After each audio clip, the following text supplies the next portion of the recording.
কিন্তু তোমরা যেদিন কবর থেকে উঠবে সেদিন তোমাদেরকে আমি আল্লাহ অন্ধ করে আমি তুলব।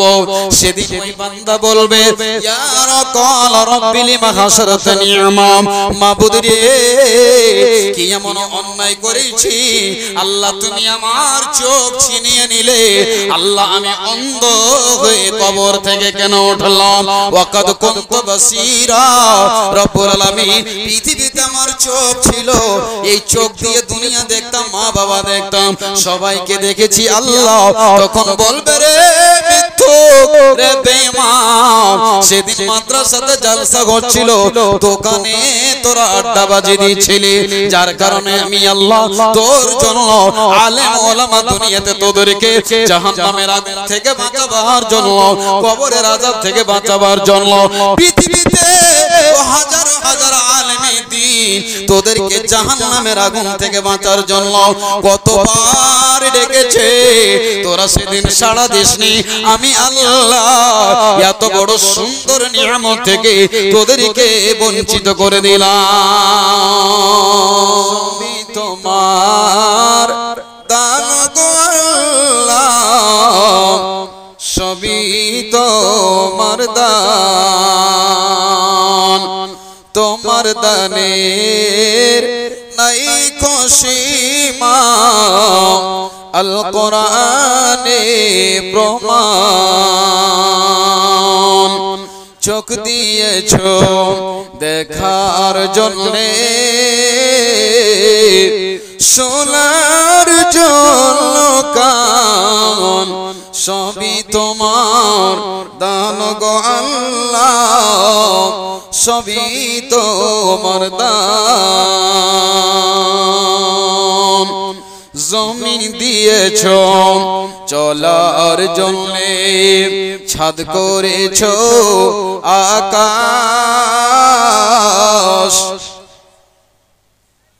জমিন দিয়েছো চলার জন্যে, ছাদ করেছো আকাশ, তার মাঝে দিয়েছো গো আল্লাহ সকল জীবের প্রাণ, সবই তোমার দান গো আল্লাহ, সবই তোমার দান।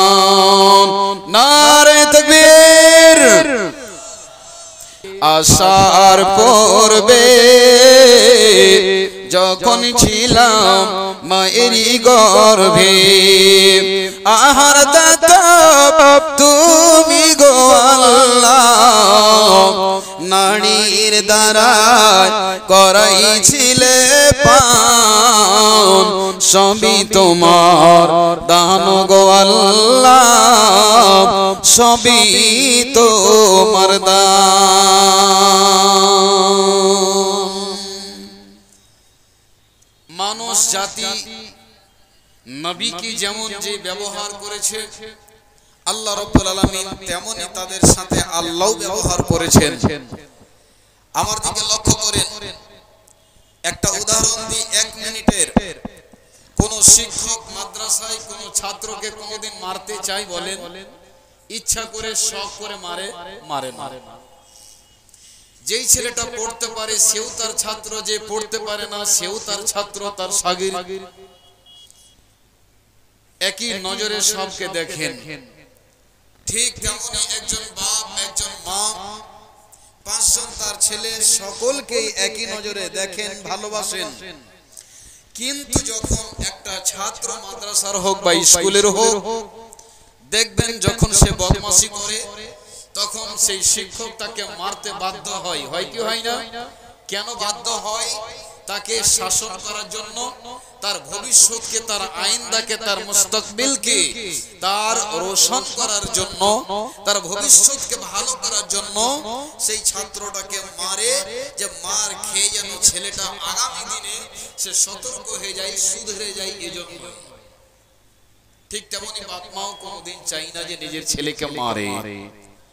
একবার মারলে তারপরে আবার কি করে সেই ছেলেকে মা বুকে টেনে নেয়। তা নাকি টানে না বাপজি? যেহেতু মায়ের তো একটা মায়া রয়েছে, মোহাব্বত রয়েছে, রাগের মুহূর্তে মা নিজের ছেলেকে মারে, হাত দিয়ে মারে, পা দিয়ে লাথি মারে, দূরে চালিয়ে দেয়, বিভিন্ন গালি দিয়ে দেয়। ছেলেটা যখন দেখবেন কাঁদছে কোনো জায়গাতে আড়ালে, তখন মা তখন খুঁজতে খুঁজতে যখন ছেলেটাকে পেয়ে যায়, তখন সে মা নিজের কলিজার টুকরো সন্তানটাকে বুকে জড়িয়ে দুটো গালে চুমা দিয়ে বলে, সোনা রে, রাগ বরদাস্ত করতে পারিনি বলে তোকে মারলাম। এরকম হয় কি হয় না? একটু হ্যাঁ না বলবেন, হ্যাঁ কি হয় না? হয়। এটা হচ্ছে মায়ের স্বভাব, এটা হচ্ছে বাপের স্বভাব। ঠিক আমার আল্লাহ রাব্বুল আলামিন বলছেন, আমার বান্দারা যখন ব্যবহার খারাপ করে তখন সে বান্দাদের সাথে আমি তাদেরকে সাইজ করি, এইজন্য তাদেরকে পানিশমেন্ট দিই, এইজন্যই যে তারা ভবিষ্যতে সুধরে যায়, তারা যেন পাপে আর মুখ না ডুবায়, আমাকে যেন তারা ভুলে না যায়, রাসূলের মহব্বত থেকে তারা দূরে যেন সরে না যায়। এইজন্য আল্লাহ রাব্বুল আলামিন বান্দাদেরকে শাস্তি দেওয়ার পরে যখন বান্দা শাস্তি ভক্ষণ করে, তারপরে যখন আবার সে আল্লাহকে ডাকে, আল্লাহ বলছেন, বান্দা যেমন তোমার মা তোমাকে মারার পরে আর থাকতে পারে না, বুকে জড়িয়ে ধরে গালে চুমো দেয়, তেমনি আমি আল্লাহ, আমি তো একটি দয়া দিয়ে সারা পৃথিবীকে আমি সারা পৃথিবী জগতের প্রাণীকে আমি খাবার দিই, সব কিছু দিই। তো আমার কাছে তো 99টি রহমত দয়া রয়েছে, আমিও আল্লাহ তোমাকে তোমার মায়ের চেয়ে বেশি বুকে টেনে নিয়ে একবার বলুন আলহামদুলিল্লাহ। এটা স্বভাব হচ্ছে আল্লাহ। তবে যেই যেরকম ব্যবহার করেছে আল্লাহর সাথে, যেই যেরকম ব্যবহার করেছে নবীর সাথে, ভালো ব্যবহার যারা করেছেন তাদের ব্যাপারে আমার আল্লাহ কোরআনে রাদিয়াল্লাহু আনহুম টাইটেল দিয়ে দিয়েছেন। যারা আল্লাহ এবং রাসূলের সাথে ব্যবহার খারাপ করেছে, আল্লাহ তাবারক ওয়া তাআলা তাদের ব্যাপারেও তাদের নামে আল্লাহ কোরআনে সূরা অবতীর্ণ করেছেন। তাদেরকে লাঞ্ছিত, তাদেরকে পদদলিত, তাদেরকে বেইজ্জতের জিন্দেগি আল্লাহ দিয়েছেন। আপনি যেই নামটা নিতে গেলে নেকি পাবেন, কিন্তু তাকে গালি দেওয়া হচ্ছে, তাকে গালি দেন, আপনি গালি দিয়েও আপনি নেকির অধিকারী হতে পারেন। বলেন বলি স্যার, আপনি আশ্চর্য কথা বলছেন যে কাউকে গালি দিলে আবার নেকি পাওয়া যায়। এটা নতুন কথা মনে হয় না বাবজান? জি, নেকি হয়। যেমন মসজিদ বানালে নেকি, আর মসজিদ বানালে আবার গুনাহ হয়। কথাটা বুঝতে পারছেন তো? একটু ভালো করে শুনেন, আদায় হবে ইনশাআল্লাহ, কিন্তু এক ঘন্টা আমি বক্তব্য রাখবো, তারপরে মাদ্রাসার দিকে যাব। ঠিক তেমনই কোরআনে এমন কিছু সূরা রয়েছে, এমন কিছু আলফাজ রয়েছে, শব্দ রয়েছে যে বললে আপনি নেকি পাবেন, কিন্তু কাউকে গালি দেওয়া হয়, কাউকে বরদুয়া দেওয়া হয়। তা আজকে আমার বক্তব্য বিষয়, যেই যেরকম ব্যবহার করেছে, ভালো ব্যবহার করেছে আল্লাহ তাদেরকে ভালোবেসেছে, যারা খারাপ ব্যবহার করেছে আল্লাহ তাদেরকে লাঞ্ছিত জীবন দান করেছেন। যতদিন বাঁচবে সারা পৃথিবীর মানুষ তাদেরকে অভিশাপ বদদুয়া দিতে থাকে এবং তারা চিরস্থায়ী জাহান্নামে থাকবে। এর প্রমাণ আপনাকে কোরআন থেকে এবং হাদিস থেকে দেব। আল্লাহ রাব্বুল আলামিন পবিত্র কোরআনুল কারীমে আমার আল্লাহ রাব্বুল আলামিন বলছেন, বান্দারে আমি আল্লাহ যারা আমার দলে থাকবে, যারা আমার পার্টিতে থাকবে, যারা আমার সাথে সম্পর্ক ভালো রাখবে, আল্লাহ তাবারক ওয়া তাআলা বলছেন, একটা হলো হিজবুল্লাহ, একটা হলো আল্লাহর দল, আর দ্বিতীয় হলো হিজবুশ শয়তান, একটা হলো শয়তানের দল। তবে এবার আমাদেরকে বেছে নিতে হবে যে আমরা আল্লাহর দলে থাকবো না শয়তানের দলে থাকবো। যারা আল্লাহর দলে থাকবেন তারা হবে কামিয়াব, তারা হবে সম্মানের জীবন পাবে। আর যারা শয়তানের দলে থাকবে, আল্লাহ তাবারক ওয়া তাআলা বলছেন, বান্দা বান্দারে এরা দুনিয়াতে অশান্তির জীবন কাটাবে এবং মরার পরে চিরস্থায়ী তারা জাহান্নামে চলে যাবে।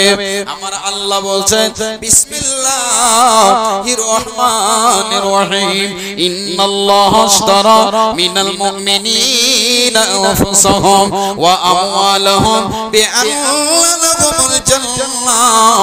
আমার আল্লাহ বলছেন মুমিন যারা হবে বান্দারে শোনো শোনো, আমি তোমাদেরকে কত ভালোবাসি, আমি তোমাদেরকে কত মহব্বত করি রে বান্দা। যারা আমার মুমিন বান্দা হবে আমার আল্লাহ রাব্বুল আলামিন বলেন বান্দা আমি আল্লাহ বললাম মিলান করে দিলাম, যারা মুমিন হবে শুনে রাখো আমি আল্লাহ তোমার জানের পরিবর্তে এবং তোমার মালের পরিবর্তে আমি আল্লাহ জান্নাতের বিনিময়ে আমি আল্লাহ তোমাদের দুটো জিনিসের পরিবর্তে আমি জান্নাতের বিনিময়ে তোমার জান এবং মালকে আমি আল্লাহ কিনে নিলাম। একবার বলুন আলহামদুলিল্লাহ। দুটো জিনিসের বিনিময়ে আল্লাহ বলছেন দুটো জিনিস তুমি আমাকে দাও, এই দুটো জিনিসের বদলে তোমাকে একটা জিনিস আমি দেব, সেটি হচ্ছে জান্নাত, সেটি হচ্ছে জান্নাত। একবার মহব্বতের সাথে বলুন একবার আলহামদুলিল্লাহ। ভাই আমার, বন্ধু আমার, এবার আমার আল্লাহ বললেন মুমিনরে এই দুটি জিনিস যারা দিতে পারবে তাদের জন্য আমি আল্লাহ এর পরিবর্তে আমি তাকে জান্নাত দান করব। ভাই আমার, বন্ধু আমার, আজ মুসলমানের অবস্থা কেমন?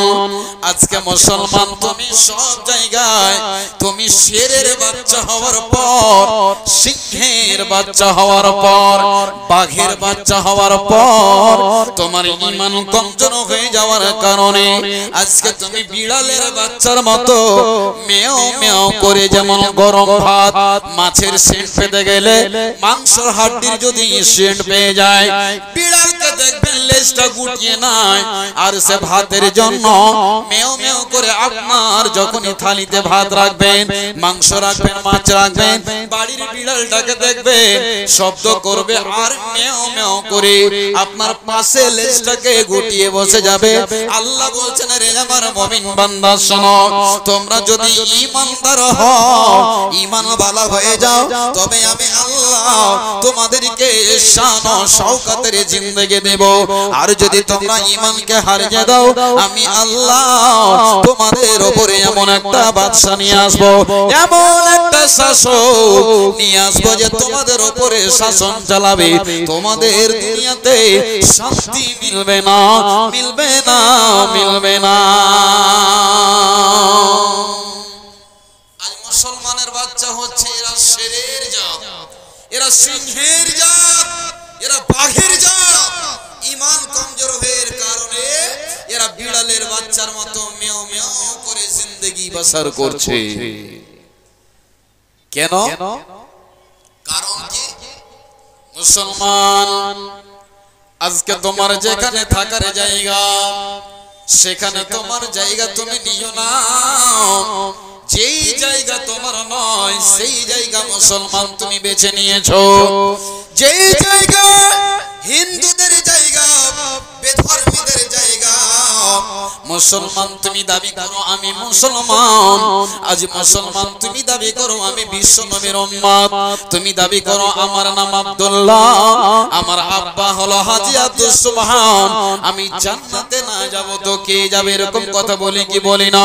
ভাই আমার, বাপজান আমার, কিন্তু ঈমানের দিকে একটু ঝেঁকে দেখুন, একটু লক্ষ্য করে দেখুন, মুসলমান শুধু তোমার নামটাই রয়েছে, কাজে তোমার কিছু মিল নাই। মুসলমান আজকে তুমি মদের আড্ডায়, মুসলমান আজকে তুমি জোয়ার আড্ডায়, মুসলমান তুমি আজকে ব্যভিচারের আড্ডায়, মুসলমান তুমি মার না খাবে, তুমি জুতা না খাবে, তুমি বেইজ্জত অপমান না হবে তো আর কে হবে? কেন তুমি বেইজ্জতি হও? আল্লাহ বলছেন আমার বান্দা, আমার বিশ্ব নবীর আদর্শকে তোরা ছেড়ে দিলি। আমি যেটা নিষেধ করেছি সে নিষেধগুলোকে তোরা মানিস না, যেটা আমি আল্লাহ আদেশ করেছি আদেশকে মানিস না। মসজিদে নামাজ নাই, মসজিদে মুসল্লি নাই, আজান হলো 5 বার, একবারও গেলি না, আমি আল্লাহ তোদের উপরে আযাব দিয়ে তোদেরকে ধ্বংস করে দেব।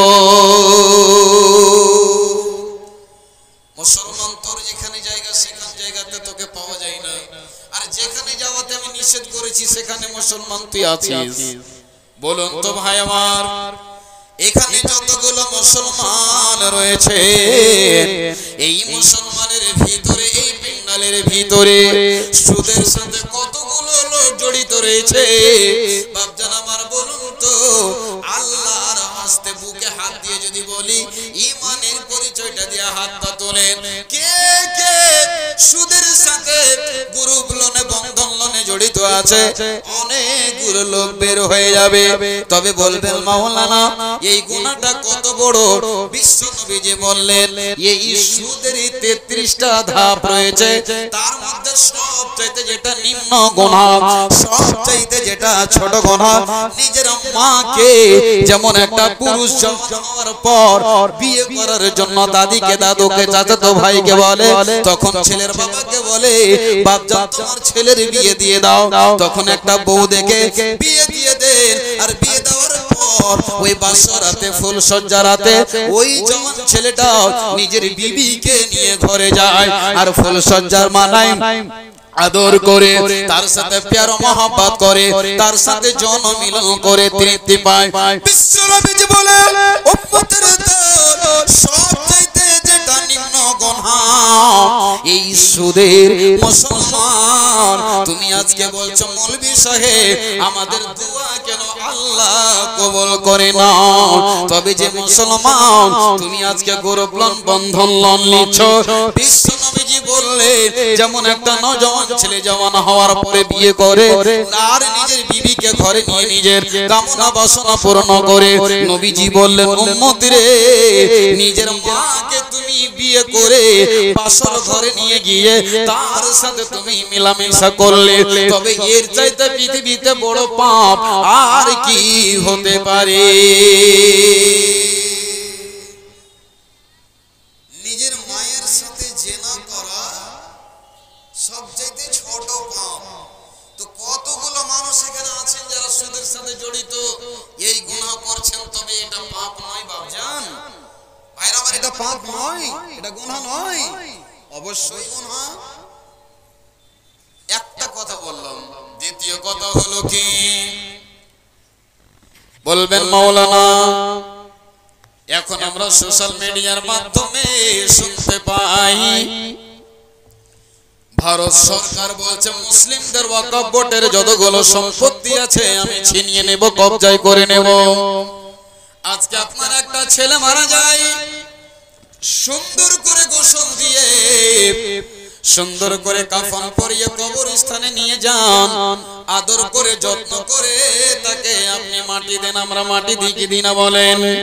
কিন্তু যদি মুসলমানদের ওয়াকফ বোর্ডের সম্পত্তি যদি নিয়ে নাই, তবে বন্ধু আমার আপনার ছেলেটাকে ঘরে মাটি দিতে হবে।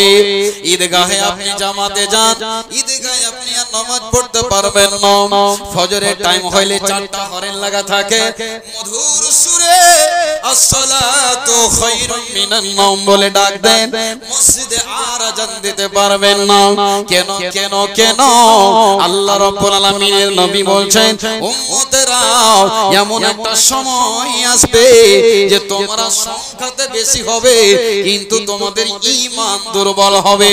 আর ঈমান দুর্বল হওয়ার কারণে যেমন একটা মাংসের লুথড়া, মাংসের টুকরা পড়ে থাকতে গেলে যেমন গিদিনি চারিদিক থেকে এসে ছিঁড়াছিঁড়ি করে, আল্লাহর নবী বললেন মুসলমান তোমাদের ঈমান দুর্বল হয়ে যাবে, তখন তোমরা সংখ্যাতে বেশি হবে কিন্তু তোমরা হিম্মত পাবে না, সাহস পাবে না, তোমাদেরকে চারিদিক থেকে যেন ছিঁড়বে। তখন আল্লাহকে বলতে গেলেও তোমাদের দোয়া কোনোদিন কবুল হবে না। বলবেন মাওলানা নামাজ তো পড়ি, রোজা তো সাহাবারা কি রমজান মাস আসলে আমার আব্বা হজ করেছে, কিন্তু আজকে জালসাটা দৃশ্যটা একবার দেখুন তো, যেখানে যতটি লোক রয়েছে এর 4 গুণে মানুষ আজকে মেলায় তারা ঘোরাঘুরি করছে কি করে না। আমার আল্লাহ বলছেন ওয়ামান আরাদা আন যিকরি ফাইন্না লাহু মাঈশাতান যানকা। আমার আল্লাহ বলছেন মুসলমান যারা আমার দ্বীন থেকে কোরআন থেকে মুখ ফিরিয়ে নেবে আমি তার জন্য দুনিয়াটাকে ছোট করে দেব। আজকে মেলাতে গিয়ে দেখেন তো, আর এখানে কয়জন লোক আছেন আপনি বাস্তব মিলিয়ে নেন দেখেন, আর আপনি পেন্ডালের দিকে তাকান। তবে এই কোরআন থেকে মুখ ফিরা হয় কি হয় না? একজন কেউ বলেন তো মুখ ফিরাচ্ছে কিনা? এখানে দিনের কথা, লোক আপনার দোকানে ঘুরছে। ভাই আমার, বন্ধু আমার, তারপরে দ্বিতীয় সাজা শাস্তির কথা আল্লাহ বলছেন ওয়া নাহশুরুহু ইয়াওমাল কিয়ামাতি আমা। এই বেগমপুর এলাকাবাসীরা তোমরা শুনে নাও, পূর্ণিয়া ডিস্ট্রিক্টের মানুষ শুনে নাও, বিহারের মানুষ তোমরা শুনে নাও, যারা আমার দিন থেকে মুখ ফিরে নেবে আমি আল্লাহ তার জন্য দুনিয়াকে ছোট করব বটে, কিন্তু তোমরা যেদিন কবর থেকে উঠবে সেদিন তোমাদেরকে আমি আল্লাহ অন্ধ করে আমি তুলব।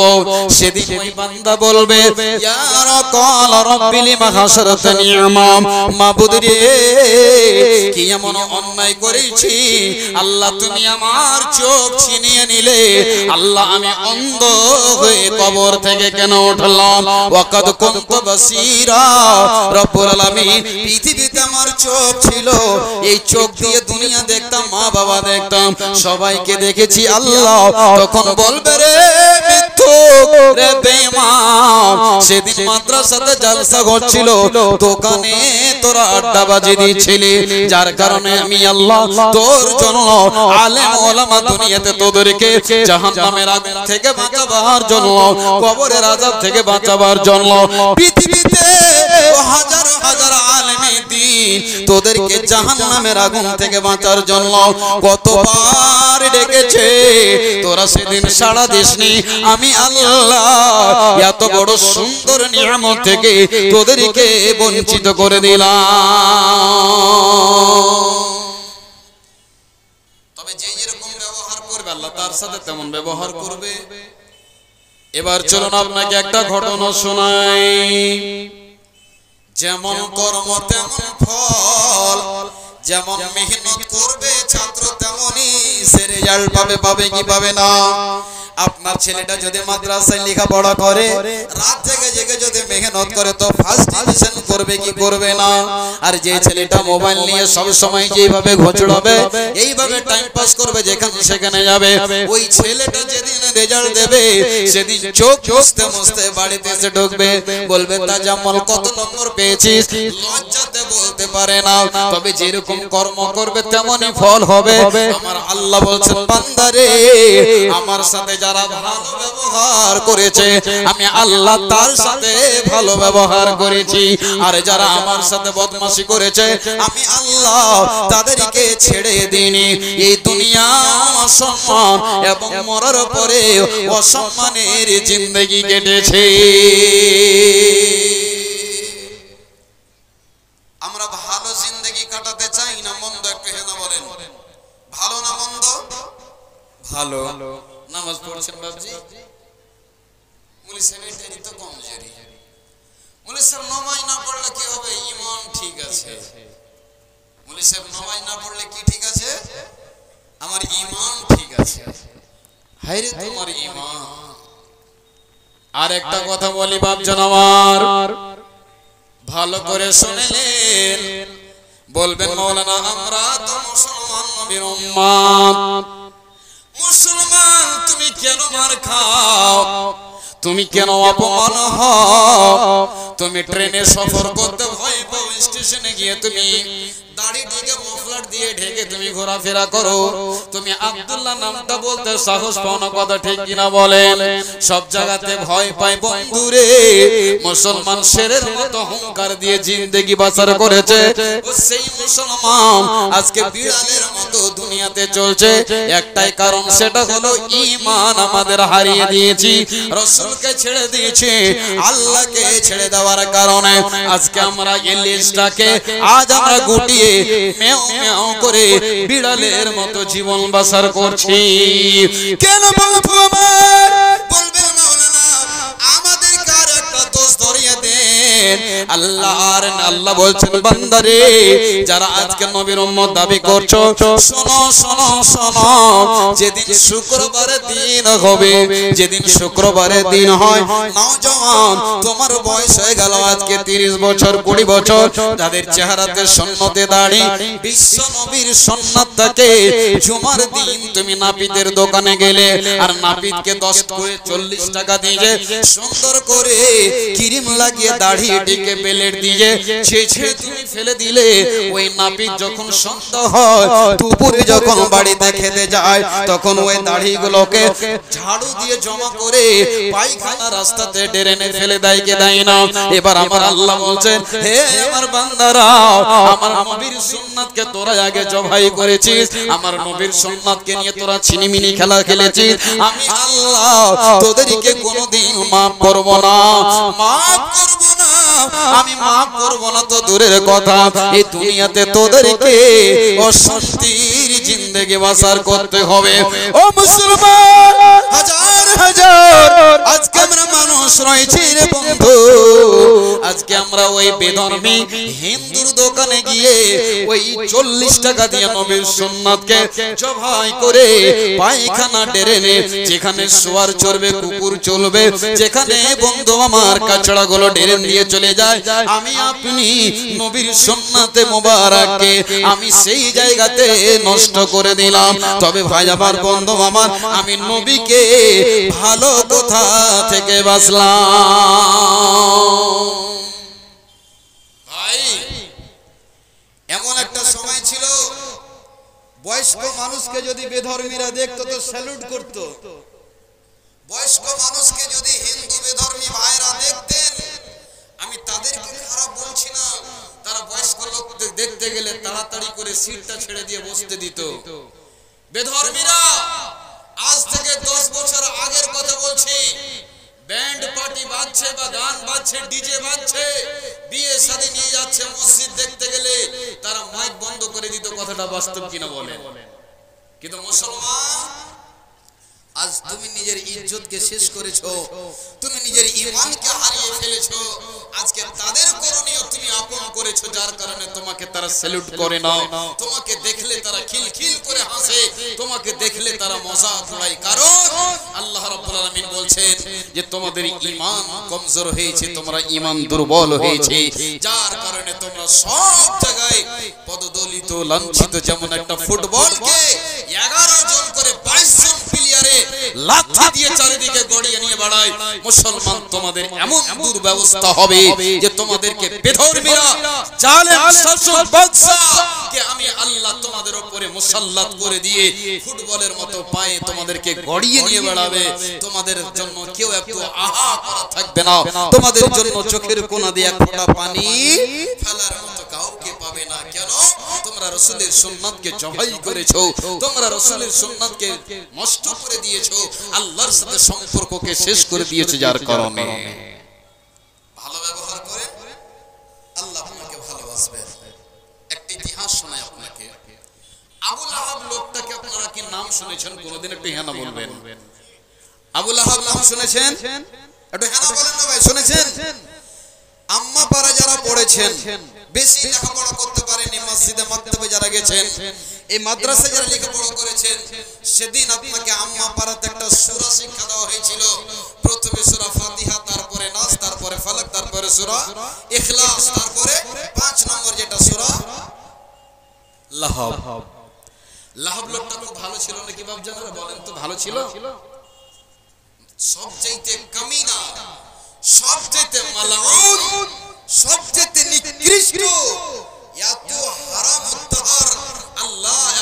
রাসূলের শত্রু দুশমন ছিল সে আবু লাহাব। প্রথমে একটা কথা বলেছি যে আপনি কাউকে গালি দিলে গুনাহ হয়, আবার কাউকে গালি দিবেন তো আপনার নেকি হবে।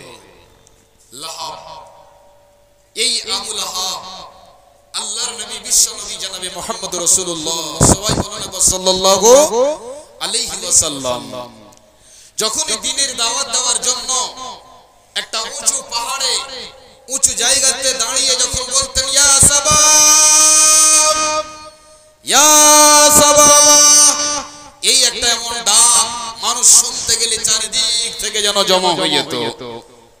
ভাই যদি আপনাদের গ্রামে কোথাও এলাকায় যদি আগুন লাগে, দমকল বুঝেন আপনারা? দমকল যেই পানি দিয়ে আগুনকে নিভাবার জন্য দেখবেন লাল কালারের একটা গাড়ি থাকে আর একটা ঘন্টা লটকা থেকে ঢং ঢং ঢং ঢং করে বাজে আর চলে আসে। তখন মানুষ ভেবে নেয় যে কোনো গ্রামে আগুন লেগেছে, এই জন্য আগুন নিভাবার জন্য দমকলটা যাচ্ছে। তো এই রাসূলের জামানায় একটা এমন শব্দ যে ডাক শব্দটা শুনতে গেলেই মানুষ এক জায়গাতে জমা হয়ে যেত। এবার জমা হয়ে যাওয়ার পরে আল্লাহ রাসূল তাদেরকে বলতেন, ভালো করে শুনেন, বিশ্ব নবীজি এবার তাদেরকে সম্বোধন করে সামনে করে বলতেন, এ আমার কওমেরা, এ কুরাইশ বংশের লোকেরা শোনো, তোমাদের এই পাহাড়ের পিছন দিকে এমন একটা শত্রু দল রয়েছে, তোমাদের উপরে হামলা করে দেবে, আক্রমণ করবে। তোমরা বিশ্বাস করো কি? তখন তারা বলতো, ও মুহাম্মদ, আব্দুল্লাহর বেটা, তুমি তো আমিন, সাদেক, সত্যবাদী, কোনদিন জীবনে মিথ্যা কথা বলো না। ভাই আমার, বন্ধু আমার, বাপজানের আমার, যখনই নবী এই কথাগুলো বলতেন সবাই বিশ্বাস করত, কিন্তু তিনি যখনই বলতেন তোমরা এক আল্লাহর উপরে ঈমান নিয়ে এসো, আমাকে নবী বিশ্বাস করো, বন্ধু আমার, মানুষের শরীরে যেমন অ্যাসিড ছিটিয়ে দিতে গেলে শরীরে যেমন খুজলি চালু হয়ে যেত, যখন বলতেন নবীজি তোমরা ঈমান নিয়ে এসো আল্লাহর উপরে, আল্লাহর নবী বলতেন তোমরা লা ইলাহা ইল্লাল্লাহ পড়ো, কামিয়াব হয়ে যাবে। বলতো আমার, যখন এরকম বাক্য নবীজি মুখে বের করতে, তখনই তারা বলতো, ও মুহাম্মদ, তুই আমাদেরকে এই জন্যই জমা করেছিলি, তোর যেটা আসল মাকসাদ সেটা বল। ভাই আমার, বন্ধু আমার, একদিনের ঘটনা, বিশ্ব নবী ডাক দিলেন, সবাই জমা হলো।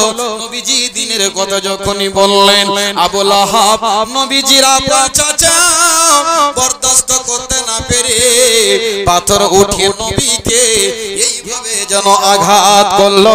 আল্লাহ রাব্বুল আলামিন আবু লাহাবের ব্যবহারে, আবু লাহাবের চরিত্রে আল্লাহ অশান্তি মোদ করলেন, আল্লাহ নারাজ হয়ে গেলেন। আল্লাহ বলে দিলেন, আবু লাহাব রে, তুমি আমার মহব্বতের বন্ধুটাকে, আমার দ্বীনি দোস্তটাকে, আমার প্রিয় নবীকে তুমি হাত লেড়ে দিয়েছো। রে আবু লাহাব, আমার নবীর উপর দিয়ে হাত উঠিয়েছিস, আমি আল্লাহ তোকে মাফ করব না, তোকে আমি ক্ষমা করব না। আল্লাহ রাব্বুল আলামিন সঙ্গে সঙ্গে হাতে প্যারালাইসিসের অসুখ দিয়ে দিলেন। একবার বলুন সুবহানাল্লাহ। ভাই আমার, তার হাতে পাথর মেরেছিল নবীকে, কিন্তু আল্লাহ দুই হাতে প্যারালাইসিসের বেমার দিয়ে দিলেন। দুই হাত যেন আবু লাহাবের আর কাজ করে না। এবার যেমন কর্ম তেমন ফল। বাড়ি চলে গেল, বিবি বলছে স্বামী জান, জামিলা বলছে স্বামী জান, আপনার হাত ভালো ছিল, হঠাৎ কি হয়ে গেল? বলছে আর বলিস না রে, আমার ভাতিজা মোহাম্মদকে আজকে আমি পাথর ছুঁড়ে মেরেছি, যার কারণে তারা আল্লাহ আমাকে আযাব দিয়ে দিয়েছে। ভাই আমার, বন্ধু আমার, অবশেষে আল্লাহ তাকে এমন একটা অসুখ দিয়ে দিলেন, সেই অসুখে আবু লাহাবের শরীরটা যেন দিন দিন যেন বিছানায় পড়ে গেল, দিনে দিনে দিনে দিনে যেন বিছানায় পড়ে গেল, আর যেন দাঁড়াতে পারে না, চলতে পারে না, বিছানায় পেশাব পায়খানা শুরু হয়ে গেল, আর যেন কোনো জায়গায় চলাফেরা করতে পারে না। এই অবস্থা কার? আবু লাহাবের। অবশেষে আল্লাহ এমন একটা আযাব দিলেন, শরীরের মাংসগুলো যেন পচতে শুরু হয়ে গেল, শরীরের মাংসগুলো যেন খসে খসে পড়তে লাগলো। এই অবস্থায় আবু লাহাবের মৃত্যু হয়ে গেল। বন্ধু আমার, সমাজের লোক, নিজের বিবি পর্যন্ত, ছেলেরা ওই মৃত্যু বাপের শরীরে কেউ যেন হাত দেয়নি। অবশেষে যখন মারা গেল, বন্ধুরে মানুষ মরে যেতে গেলে তাকে দাফন করতে হয়, কি হয় না বাপজান বলেন? ওই আবু লাহাব নবীর উপরে হাত তোলার জন্য শরীর থেকে এত দুর্গন্ধ যেন ছুটে গেল। এলাকার মানুষ যেন অশান্তি বোধ করছে, একে তাড়াতাড়ি করে দাফন করো, না হলে মানুষ বেমার পড়ে যাবে। ভাই আমার, বন্ধু আমার, ইতিহাসের পাতা খুলে দেখবেন, এবার তারা শরীরে হাত দেয় না, ওই সমস্ত লকড়ি, বাঁশ, কাঠ জাতীয় জিনিস দিয়ে তাকে, যেমন বন্ধুরে একটা কুকুর মরে গেলে যেমন তারা ঢাকাতে ঢাকাতে তারা করতে নিয়ে যায়, বন্ধু আমার, ওই আবু লাহাবের লাশটাকে ওই লকড়ি, বাঁশ, কাঠ দিয়ে যেন নিয়ে যেতে যেতে এমন একটা গর্তে পাথর দিয়ে লাত জুতা মেরে মানুষেরা তাকে যেন দুনিয়া থেকে বিদায় করলো। এবার আমার আল্লাহ বলছেন, তাব্বাত ইয়াদা আবি লাহাবি ওয়া তাব মা আগনা আনহু মালুহু ওয়া মা কাসাব। আমার আল্লাহ বলছেন, রে আবু লাহাব, আমি আল্লাহ তোর উপরে নারাজ হয়ে গেছি, তোর দুটি হাত নষ্ট হয়ে যাক, তোর মাল যত ইনকাম করেছিস তোর মাল কোনো কাজে আসবে না, তোর যত আত্মীয় স্বজন, বিবি, বাল বাচ্চা সবাই হালাক হয়ে যাবে, তোর কোনো জিনিস কাজে আসবে না, আসবে না। ঈমানের পথে অবিচল থেকে আমার মরণ যেন হয়। বলুন আল্লাহুম্মা আমিন। আমাদের মওত যেন ঈমানের উপর হয়, ঈমানের পথে অবিচল থেকে আমার মরণ যেন হয়। তোমারই কাছে মিনতি আমার, হে প্রভু দয়াময়, ঈমানের পথে অবিচল থেকে আমার মরণ যেন হয়। ভাই আমার, বন্ধু আমার, তবে নবীকে যারা বুড়া আঙ্গুল দেখিয়েছে, যারা অপমান করেছে, মেরেছে, আল্লাহ তাদেরকে ছেড়ে দেয়নি, আল্লাহ তার হাতকে নষ্ট করলেন, মালকে নষ্ট করলেন, সমস্ত জায়দাদ বাদশাহীকে আল্লাহ মাটির সাথে মিশিয়ে দিলেন। তার স্ত্রী জামিলা, যে নবীর রাস্তাতে কাঁটাকে বিছিয়ে রাখতো, একদিন কাঁটার বোঝা, লকড়ির বোঝা মাথায় করে নিয়ে যাচ্ছে নবীর পথে, রাস্তায় বিছাবে, কোন ভাবে যেন বোঝাটা মাথায় ফসকে গিয়ে গলায় যেন রশি লেগে গিয়ে সেখানে মৃত্যুবরণ করলো। বন্ধুরে, আল্লাহ রব্বুল আলামিন বলছেন, যারা মুমিনকে ধোঁকা দেয়, আল্লাহকে ধোঁকা দেওয়ার চেষ্টা করে বিপদে ফেলতে চায়, আল্লাহ বলছেন তুমি নিজে ধোঁকায় পড়ে আছো, বুঝতে তুমি পারো না। ভাই নামাজ পড়ো, মুলি সাহেব বললেন না আগামী জুমা থেকে ধরে নেব, মুলি সাহেব বলতে হবে না নামাজ শুরু করে দেব। এই যে আপনি মানুষকে, সমাজকে, সরদারকে, মন্ডলকে, গ্রামের মানুষকে আপনি ধোঁকা দিচ্ছেন, তো আপনি সমাজকে ধোঁকা দিচ্ছেন না আপনি নিজেই ধোঁকায় পড়ে আছেন? বলেন তো, আপনি নিজেই ধোঁকা পড়ে আছেন। ভাই আমার, এটা হলো খারাপ আমলের